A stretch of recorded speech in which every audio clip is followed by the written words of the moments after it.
Hello, to solve this exponential equation, we can use the concept of x raised power a plus b in indices to mean x raised power a multiplied by what?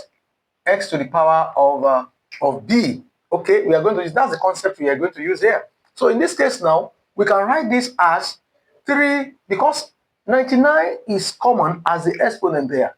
Okay, so we can now write 3 raised power 100 as 3 raised power 99 plus 1, then minus 3 raised power 99 all over 3 to the power of 99 is also common, 99 plus 2, then plus 3 to the power of 99.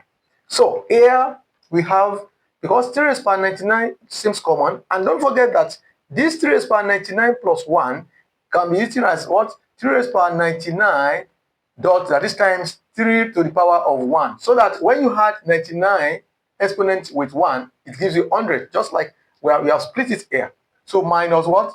3 to the power of 99 all over, this one can be written as what? 3 to the power of 99 dot, that is multiplied by 3 to the power of 2, then plus 3 to the power of 99. So here we could expand this by saying that this one become what? What is common here? 3 to the power of 99 is common. So we can say 3 to the power of 99, we factor it out. So here we'll be left with what? 3 to the power of 1, which is 3, then minus, we'll be left with what? We'll be left with 1 here. We'll be left with 1 there. So all over 3 to the power of 99 is also common here. 3 to the power of 99, then what do we have left here? 3 to the power of 2. And what is 3 to the power of 2? That is what? That is 9. Then plus, what is left here? 1. We have factored out 3 to the power of 99.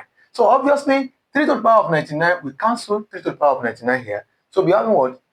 We have 3 minus 1 is 2 all over, 9 plus 1. That's what? That is 10. And 2 over 10 is equals to what? 1 all over 5. So that is the solution to this amazing exponential equation. If you are joining us for the first time, subscribe to this video channel and click the notification bell so that each time I upload the video, you'll be duly notified. Thank you. God bless you. Bye.